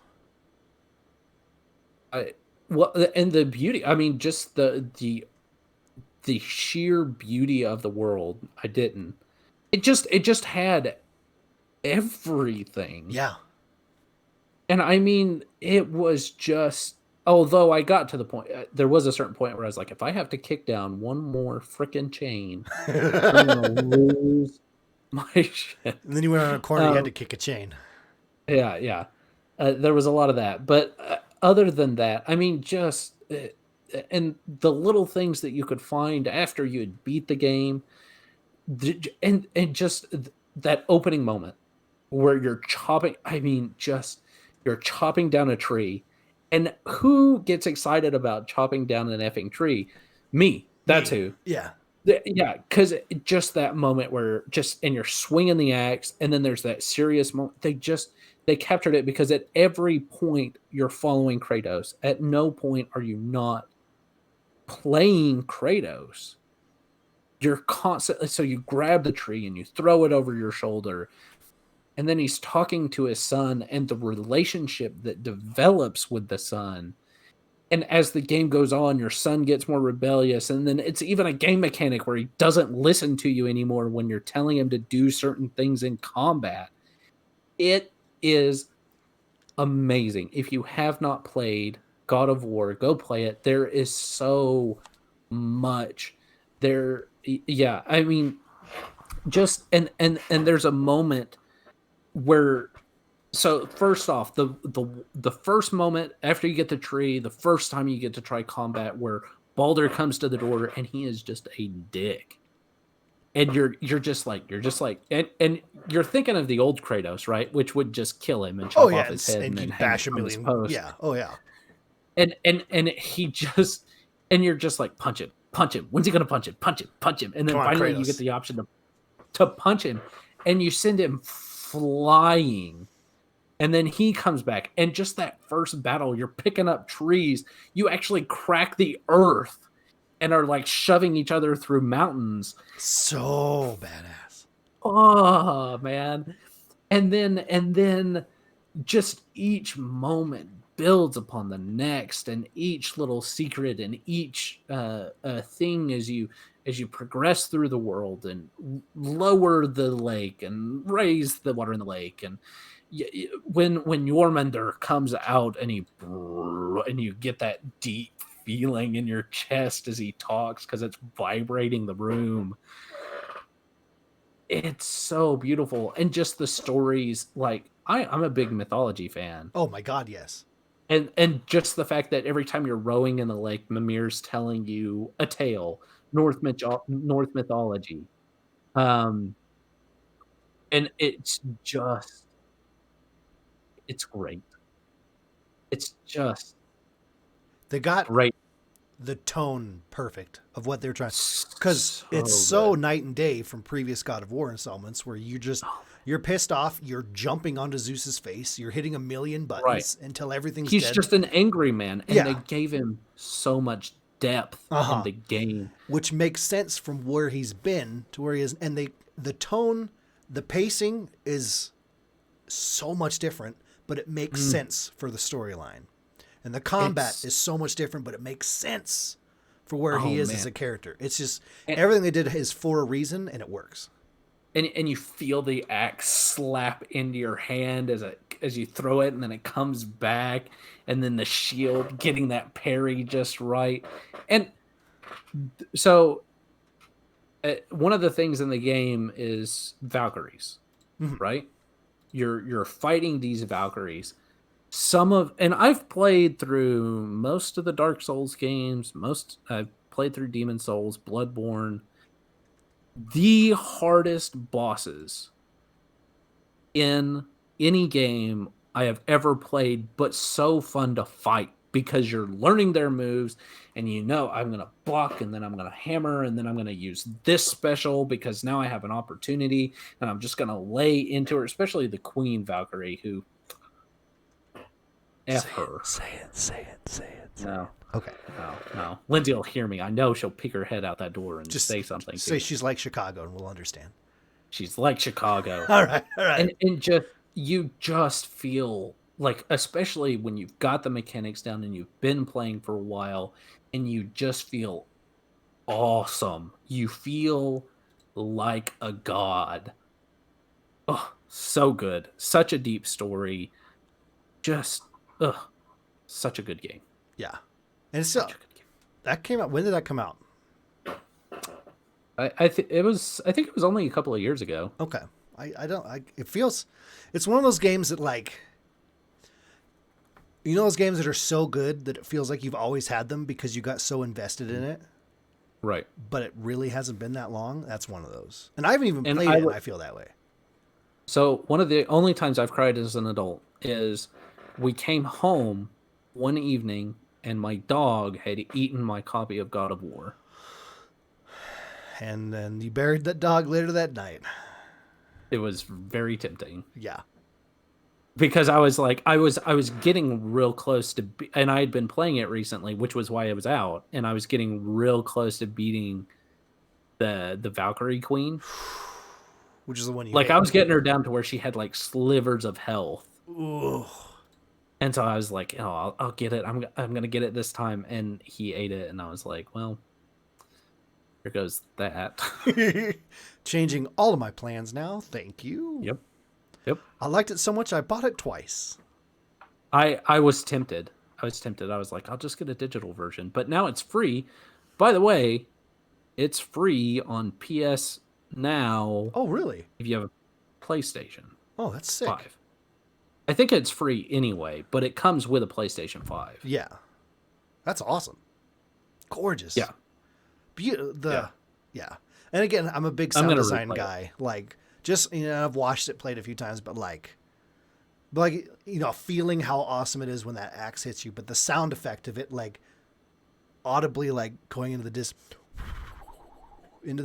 and then I getting love louder, and the sound it makes when it connects with you again, and every time you hit Sometimes someone, and sometimes I would just walk around and just throw my axe. And wait, like if I had a long stretch, I'd just continuously.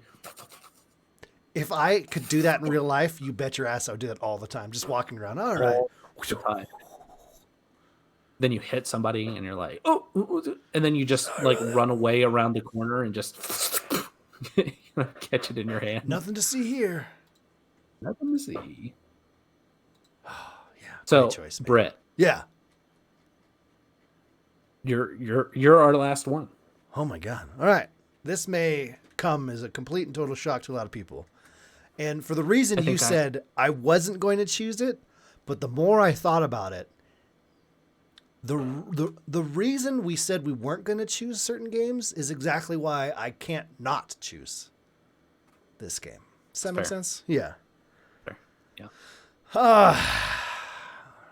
We've actually talked more about online than the actual campaign. So my pick is the campaign. That's true. So I think that counts, right? Okay. Right. No, Okay. I'll go with it. Yeah. So my third pick, which is, it's not in order. It's not 1, 2, 3. It's just, these are my three biggest picks of last gen, is going to be the campaign for Red Dead Redemption 2. I know, big shock for everybody. That campaign has completely changed who I am as a person. And that is a fact. I could totally see that. Yeah. That would have been if outlook. I had not consciously stayed away from it. Yeah. It would have been in my 3 too. Yeah, absolutely. Oh, how could it not? How could it not? God of War. I don't know. God of War is your game of would you say, the century, right? Decade. Decade. Yeah. For me, it's pretty close. There's probably like 2 games that are sitting there, and I'd put Red Dead 2 campaign on that list for the decade. The only reason, so of the games that I think I've played, I think it's God of War, and then like of all games that I've played, Yeah. I think it's God of War and Red Dead Redemption 2. Yeah.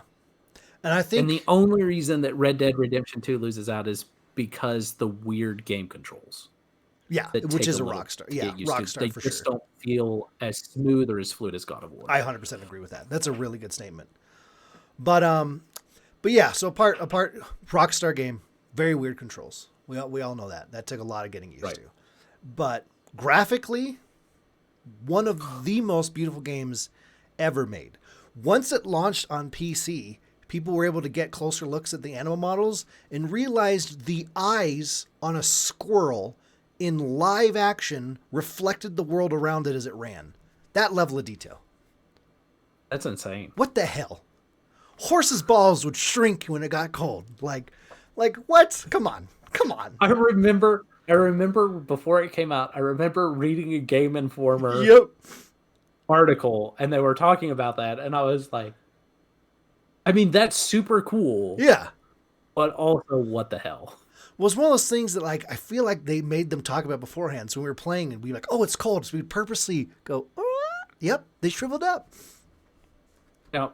But yeah, so from the game opening with you in a blizzard, the story was written and developed and shown to you in a way that felt like a Western movie.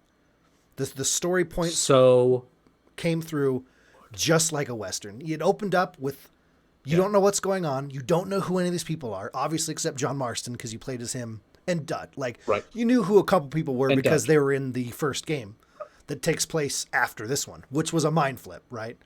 It was interesting. I'll talk about that later. But I hope they keep going back in time. Yeah, that'd be cool. But butts. So you start off, in the snow. He shirt, she shirt, in the snow, and you're getting to know these characters. And it was a really good kind of. The tutorial in the first Red Dead sucked because it was a good tutorial that taught you all the controls, but it was like 3 hours of you being a farmhand, which was super boring. Whereas in this game, the tutorial was you surviving in the mountains and having to rescue people and sneaking up on a house and attacking people, and then the fire, the house goes up in flames. And then, you're playing for like 4 hours before the title screen pops up. You're like, wait, what? But every character, once again, the voice acting was incredible. Just like in Inquisition, like every character was written in a way that felt real, animated. The lips and the facial movements and everything, and like how arms and hands and legs moved with whatever anyone was talking about. You felt connected with everyone in that group in some way, whether it was positive or negative. And there were certain people it was written, you wanted to hate them. And there's certain people you could tell, depending on who you were as a person, like it could go either way, Yeah. But the story was just beautifully done. There was so much extra stuff that could be done where like Forever Chapter 3 became the meme, right? Once you hit Chapter 3 of the game, a lot of stuff opened up. And before you knew it, I'd done all the legendary animals. I'd been hunting my butt off, being bounty hunting forever, doing all the side stuff I could do. Before I knew, it was like 150 hours in Chapter 3. Yeah. Oh, well, Forever Chapter 3. Oh, I've still got 7 more chapters of this game. Oh my God, which I kind of dug because then at that point I could just like plow through the story and just lose myself in it. But the story is so good. The cutscenes, the way it makes you feel, like I seriously. So I mean, if you haven't played it, spoilers obviously, but hopefully you at least know this by now. The moment when Arthur Morgan is dying. Yeah. And I guess it depends, right? Because you can be dishonorable, or you can be honorable, or you can be somewhere in between. There's a few different endings, but you die in all of them, yeah. And I found it so hard to play Arthur Morgan dishonorable. Yeah. Because I loved his storyline and the redemptive arc that he went through. Exactly. When you play honorable, I just love some of those beats where you encounter certain people, like the guy that you get tuberculosis from. You run into his family if you're honorable, and then you're like, you realize that you've left them destitute. And like there are a bunch of guys that are trying to kill the guy's son, and the mom is a whore, and she's got obviously herpes on her mouth. And so you just want to help them out. And then there's a moment where like the Reverend is trying to get away from the rest, and like the group is breaking up, and oh my gosh, just the feels of everything. Yeah. And then at the end where you're watching him die, and it's that slow death. If you go honorable, of course. I think if you go dishonorable, and with that death, there's so much leading. Like you knew it was coming, but there's so much stuff happening in that moment that there was a part of you that went, "They're all a lie. I can get out of this. Arthur Morgan's gonna be fine." And the thing you could interact with every NPC in the world. You could walk down the street and people would talk to you, and you could press a button to, howdy ma'am, how are you? How's it going? Good to see you. And you could interact with everyone, and everyone would react to how you, everyone would react to how you reacted to them in the world. You were very much immersed in the West there. And like you were saying, it was so much better. It was very fulfilling to be, the good Arthur Morgan, because it felt like from where their gang started, that made sense. That if he stayed as that person, this is who we used to be. We're a family. We're always going to be a family. And then watching everyone else kind of turn their gears slowly and getting crazier as it goes. And you're like, something's not right here. Because at first, like, Oh man. Dutch is the bad guy in the first Right. game, Right. but the first half of Red Dead 2, you're like, he just wants what's best. He's just the father figure wanting what's best for everyone. Like, he's going to be the bad Just guy, but at need the a same little time, more money. just got to have a little more goddamn faith. It's coming, but like, you can't help but like it because he's very charismatic, very written to be that way. He is. And even when he because he never really he doesn't really go bad. He just does things that you're like it doesn't make any sense. He It just doesn't starts to act more Yeah. and more erratic. And it's like, but you see, it's almost this kind of slow descent into insanity. Yeah. Oh, 100%. And but you feel for him because he's a man out of time. Like he doesn't want. He's obviously an anarchist. Yep. Because he doesn't believe in government, and yet everybody follows him, and he thinks that's fine. But it's just this dichotomy, and even through my playthroughs, you can see how when everything's going good, he's great.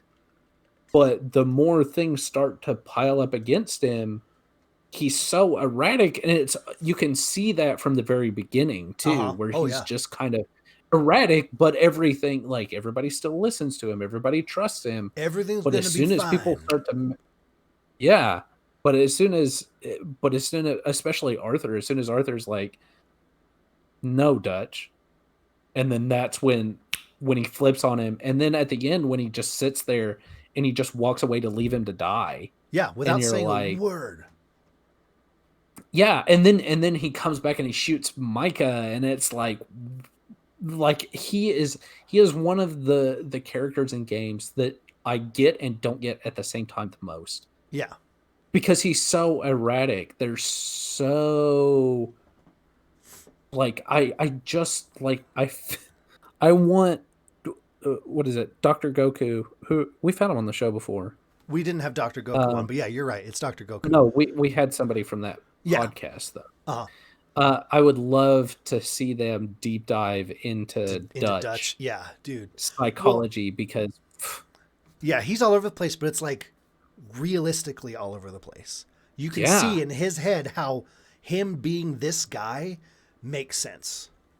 He reminds me of certain family members that I have. Yeah, absolutely. Where it's just like just the switch flips, and you're like, "What just happened?" Yeah. Like, I got that one letter from Dutch, and he's like, "Hey, I moved, but not for a guy." Right. Yeah. Okay. All right. Yeah. Okay. Inside humor. Don't worry about it. But no, there's a lot of moments where like someone becomes bad in a game, and you as the player see it, and you're like, oh shit, he's the bad guy. But how they did it in Red Dead was you were Arthur. So as stuff happened, it was such a slow burn that you'd be like, man, something about that just didn't sit right for some reason. But it was never like apparent that was the wrong thing. But it just, you're like, that just doesn't sit well with me. And then Arthur would bring up, that just doesn't feel like as right. And he was like, you felt the same things Arthur did as the story progressed. And that's how beautifully and it was as written. you read his journal. Yeah. Oh my God. And you get those insights to actually how he's thinking and how he's feeling about these things. And this because the whole time he blames Micah. Yeah. Right.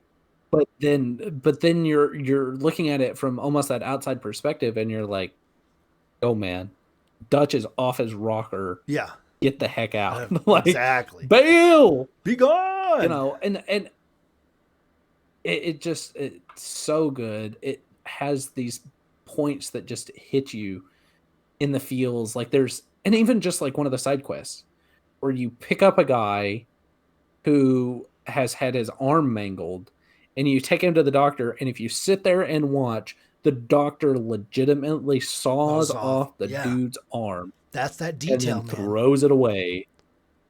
The detail is just phenomenal, and there are all these little things that you can find just out there. They're not even part of the main, but they make the world feel real. Yeah. And lived in. And one of my and it's so immersive. One of my favorite things of that actually is, so there's this widowed lady who's trying to make it in her, just trying to make it in the wild. She doesn't know how to hunt. She doesn't know how to cook. She doesn't know how to do anything. Yes. And you run into her, and you can go back, and if you keep going up and checking on her, like you're continuously helping her, and she's so thankful. It never becomes romantic, but you know, Right. it's, she's so thankful, and you can watch her progress slowly, and then obviously after the campaign, after Arthur dies, you know, the campaign is like a few years later. You're playing as what's his bucket from the John Marston. You're playing as John Marston, and you can go back to that I kept cabin. wanting to call him James Marsden. I know. You can go back Yeah. to that cabin, and she's an old lady sitting on the porch, and her cat. She's been very successful. Everything is very nice, well done. She's very confident in her abilities, and you can go talk to her, and she'll tell you about this guy Arthur who helped her through every step of the way. And it's just like those little things that make the world, that one corner of the world, felt so real, and you actually made a difference in her life. Or And then like you the go guy back- with the one leg. Yeah, that- exactly. That his horse gallops off with it. So many of those were when you're playing as John later on, that you run to people and they're just talking about stuff, and you're like, that was me. I did that. That was me you're talking about. And they wouldn't even be talking to you, just like two people on the side of the road or just having a conversation about, yeah, I got to raise this kid because some guy one time saved me from falling off a cliff. And it was a random event that happened in the world that I happened to save this guy in like chapter 2 of the game. And here we are in the, you know, way later. And I'm like, oh my God, I did that. Like those little things that bring it around. You're just like, oh, Or so like if good. you go and talk to the shopkeeper in Valentine and you find out that there's the gang being run out of the back room, and Yeah. you can go up and then you can get in and you can shoot everybody. Or like the guy that's being held captive in like the little boy sailor uniform Oh, in and the yeah, bottom of the the gunsmith and gunsmith Rhodes. Yeah. in Rhodes. Or the high stakes poker game that's going on in Saint Denis in the gunsmith shop. Or I mean, just 1,000 little The things. The vampire, time Saint traveler Denis, dude, the time the traveler. Yeah. vampire, There's the so many little werewolf. things that you can just get sidetracked on.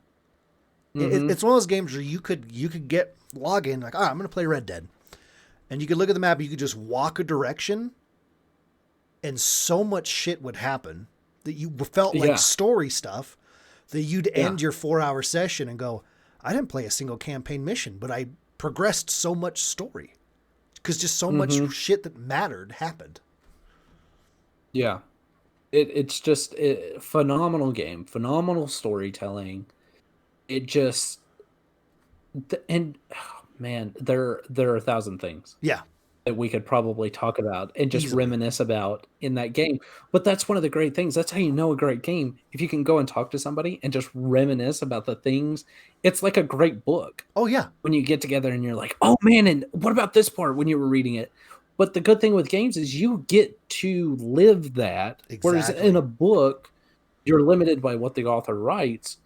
In a game, especially games like Red Dead, where you kind of have a lot of free reign, you get to experience it in a way that is unique. Yeah. 100%. That I think could only be found in things like tabletop RPGs, like Dungeons and Dragons.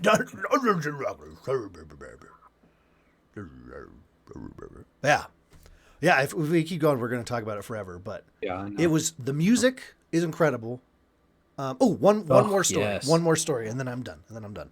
Okay. So I believe it was when you get sent to the islands, right? You actually make it. You crash in the islands. There's that whole sequence, yeah, right? Yeah. You get back from the islands. Everyone thinks you're dead, and you Yep. get a horse, and you're just riding across the whole map to where you know everyone's sitting there.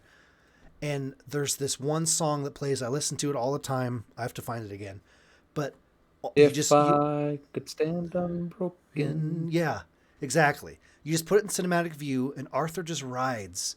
I'm getting choked up thinking about it, and like everything he just went through.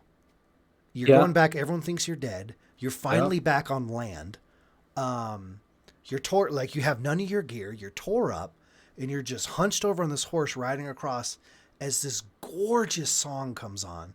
And one of the only songs in the game that actually has vocals to it. Words. Yeah. Like the song starts, you're like, oh, that's beautiful. And then the vocals start, and it's just a beautifully written song. It just fits perfectly with the moment. And you're it's so just lost. pivotal to that moment in the Yeah. story. Yeah. I remember because I was streaming. Because he's trying to stand unbroken as the new age is washing over him and eroding everything that he's ever known before. It was just because like, he was part of that freedom, that Wild West. Oh man. And like I was streaming when this happened, and I Cheesy was in my chat. I distinctly remember he's played Reddit Online a couple times now, but never played Red Dead, didn't have it, and no desire to, but enjoyed watching it. But we all sat there in silence. No one said anything in chat. I didn't say a word. We just sat there and just like that whole song and sequence happened, and like it ended, and it was just like he just came in. He's like, that was one of the most beautiful things I've ever experienced in a video game. And it was just like we shared that moment and just sat there and just felt. You know what I mean? Yeah. There's so many games that it's just nonstop action to get you like I'm doing things in a game, but to have something where the only thing happening is you're riding a horse and there's a song playing and you just have that much raw emotion. Yes. It was beautiful, man. And there's a lot of times like that in the game. It's a great soundtrack. And great soundtrack, great game, beautiful game. Mm-hmm. It's just it's so good. Yeah. And I was saying I was not going to play again for a long time because it was such an emotional experience. But now I'm talking about, I'm like, I think I just have to sit down and play it again. That's on my list. I've got to finish Assassin's Creed Valhalla. Same. Which I cannot believe the amount of hours that I have put into that game. It's stupid.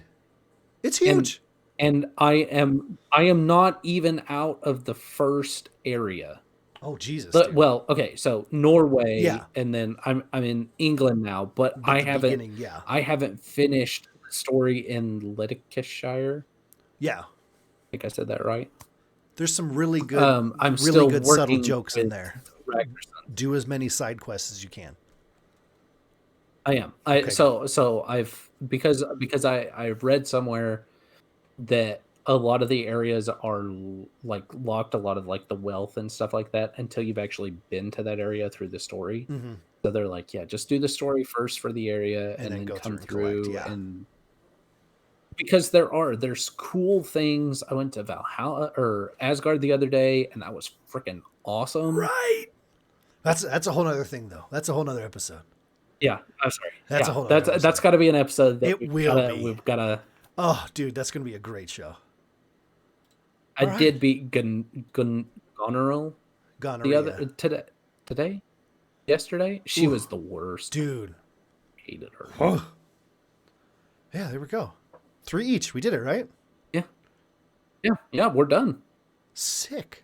For another year. Yeah. Well, that was just for last gen, so we're done for another 7 years. 7 years.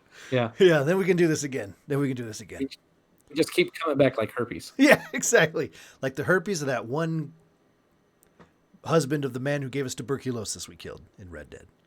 Right. Yeah. Probably had herpes too. She probably had everything. She was rough. Mm-hmm. Damn it, she was trying.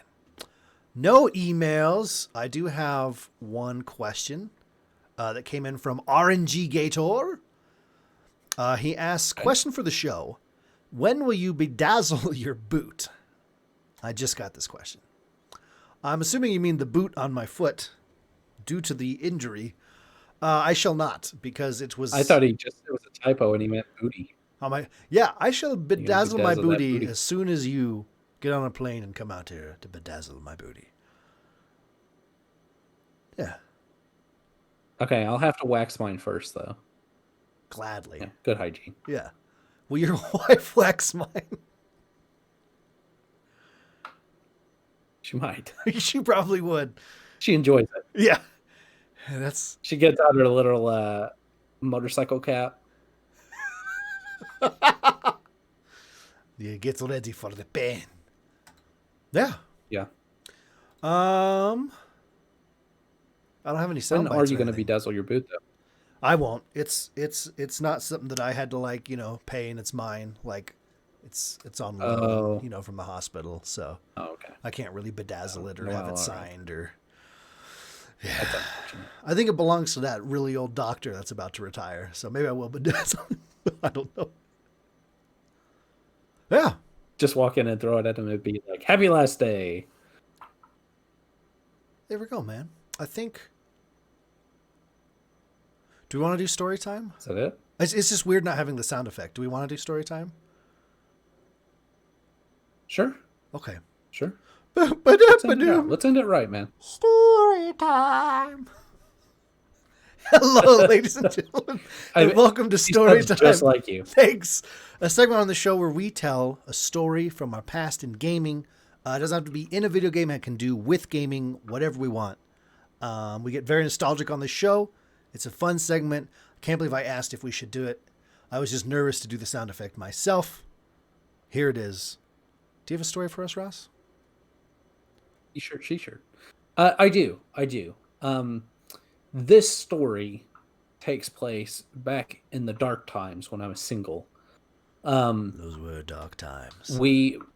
Me and my friends, we would typically, because I had my own apartment. They were still, either they had a crappy apartment or they lived with their parents. So they would come up here a lot and then just like spend the weekend and we would play board games or video games or whatever. And so there was one evening we were playing. I think we were actually playing Riskopoly, and which is a combination of Risk and Monopoly. Mm-hmm. And there was this moment where one of my friends, he had this overwhelming force that he was trying to send into North Africa. And the guy he was sending in like 10 of his armies, and the guy defending had 2. And the guy defending killed every single one of the guy. And it got to the point, so they're rolling, and like they're both standing up at this point, and they're like, boom, boom, boom, boom, and the guy just lets fly. He goes, North Africa, bitch. So that became a thing that we often say to each other when we have a roll off and somebody rolls really well, and then they'll just go, North Africa, bitch. And the guy then tossed the table after that. So the game was never completed. That's so but awesome. that is my gaming story. Holy shit, that's amazing, dude. He shirt, she shirt. It's your North Africa bitch. He shirt, she shirt. Glorious. I should have been thinking of a story that whole time, but I was listening to you and looking at pictures of Red Dead Redemption, so.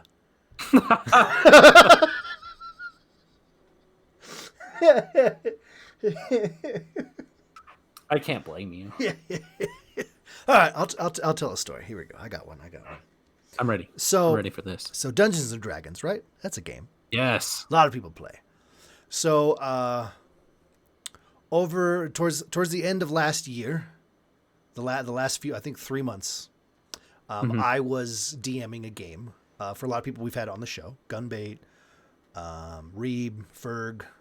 We have never had Sunboat or Death on. We'll have to change that in the future. But so this whole thing has been leading up. I'm first, dadgummit. I am first in line. You're on the show right now. No. Oh, that we haven't had on the show. Yeah. I thought you were talking about No. Dungeons and Dragons with. We played together. Those two haven't been on the show. Okay, I got it. Okay. Of course you're first in line. You're on the show right now, you idiot. Sorry, I was caught up in the Dungeons. Yeah, I get it. So the whole campaign, which is, I can't get into the whole campaign, which is amazing, but it's all led up, right? There's some stories. Some great stories, which I'll have to tell some more in the future. But so it's all led up to fighting this dragon at the end, right? They get through it. It's this fortress on top of this mountain, right? And so they found this group of mercenaries, and so they decided they're just going to kill them because they didn't want to share any of the spoils. But Reeves' character had taken a few of them to the side and rolled perfectly and bribed a few of them to like join us mid combat with the rest of their group. And so that ends, and those two are with us, right? Or are with them. And so they have to cross this bridge to get this other, and there's a whole bunch of encounters in this other room, right? This other building that leads to the staircase to go up to the dragon. So they go out on this bridge and they look through the other door and they go, that doesn't look good. And so they talk the new people into going through that doorway. And as they do, they immediately get, ambushed by these monsters, right? And they go, ha, knew it. And so they all had climbing gear and stuff. And so they just went, fuck that noise, and climbed up to get to the roof, which then started the fight with the dragon. I love D&D. So they're up there. So I've got these two NPCs. I'm doing a side thing off where they're fighting these monsters, right? Right. And everyone else goes up and they start the dragon encounter by throwing. They had one of the necklaces with the beads on it that are like mini fireballs spells. You know that necklace? Necklace of fireballs. Yeah, exactly. Or something like that. Yeah, I know which one. So they like chucked the whole necklace at him, right, to start the fight. But of course, that is a great way to start the fight. It's a great way, as long as it's not a red dragon. So yeah, which it was an ice dragon, which is perfect. Needless to say, the fight went way easier than I wanted it to be after everything that happened, right? Oh, sure. Yeah, it's one of those things that happens. But so Gunbait is this little gnome who kept failing every roll to climb up. So the whole time they're fighting this dragon, he's just sliding back down onto the bridge, trying to climb, sliding down, trying to climb, sliding down. The turn he makes it to the top, they kill the dragon. So he finally gets up and he goes, all right, guys, I'm ready. No, he didn't hit it once. He got up there and he's like, all right, boys, put me in. And then they killed it. So the dragon's dead, right? They're all excited. One of those NPCs comes up because the other one died from the ambush. And and the second she walks up, she goes, oh my God, I can't believe it. Two members in the party just immediately went and just slit her throat and then took the money they bribed her with out of her pocket and went, here we go, nothing lost. And I was like, what the hell just happened? Yeah, so they skipped an entire building of encounters and then killed the dragon before Gunbait could even get up there, and then didn't lose any money from bribing people because they just looted them back off the corpses. So that was my story. Sure. Yeah. As every good player does. Yep, exactly. It was just he's just like, guys, I'm ready. He had so many spells he was ready to work out. He was planned up, ready to go, and just kept failing to climb up every single turn. As a GM, those are the moments in D&D that I live for. Oh my God. Where I'm like, oh, this is going to be awesome. It's going to be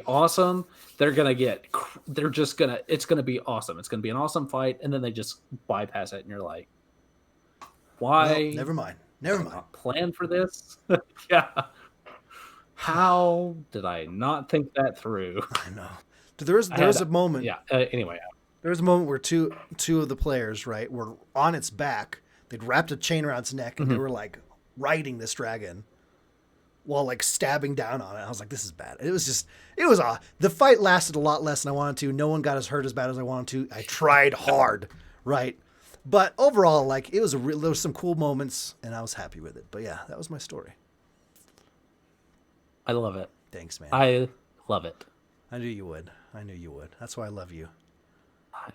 I'm a sucker for D&D. So. I know. It's great. Anything like that, it really gets me going. Ooh. For our audio, I'm rubbing my nipples. Hell yeah. Because that gets me going as well. Do you know what gets me going? Ending our show. All right. Russell, let's do it. I believe that was our episode, man. Where can these beautiful people find you in the future? So you can find me on Twitter at a thing. Do I got to do this again for you? drjex0725. And I mostly post artwork, and I've really gotten into trying to get as much artwork on my timeline as possible because I just love scrolling through and seeing like comic book artists. Oh my God, yes. And then you can find me, of course, on the JSG Discord as well as Elmer Fudd Games Discord, Jackal7250. And that's mostly where I hang out. In here in JSG, I'm usually in the Dungeons and Dragons Discord or the channel, where we play Dungeons and Dragons.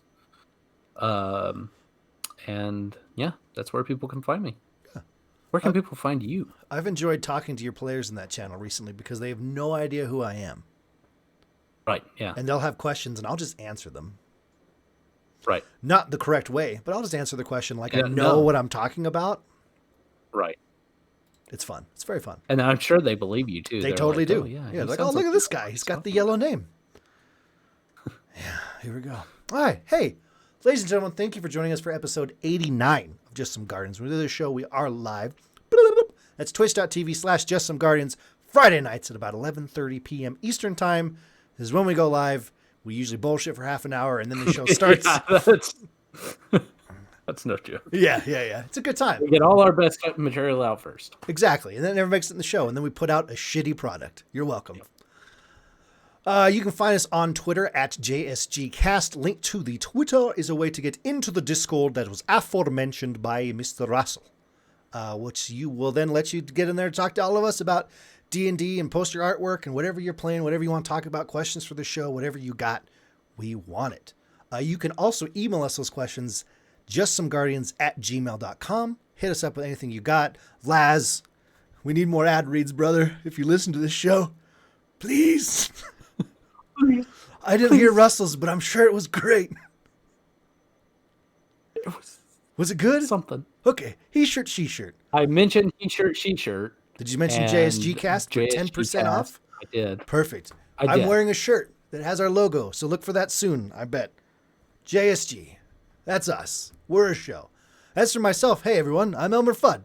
You can find me on Twitter, Twitch, YouTube, TikTok, YouTube, all those places that are said places, things at Elmer Fudd Games. You said YouTube twice. Find me double on YouTube. I need the subscribers, please. I want a URL. Love me.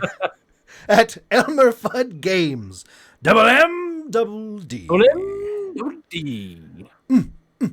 Russell. Dearest. Sweet. Russell. Take us out. Join us next week on Just Some Guardians for mutual chaos and utter incompetency. Lenny!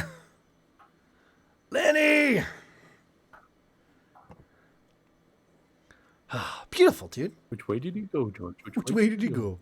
That was fun. I really enjoyed that. I always really enjoy us. This is a long pause. I didn't know. I was like, the podcast? Yeah. Yeah. And I was like, but for some reason I was like, but that doesn't sound as good. And so I just went with us. Okay. I like that. Yeah. I respect it. I respect the hell out of it.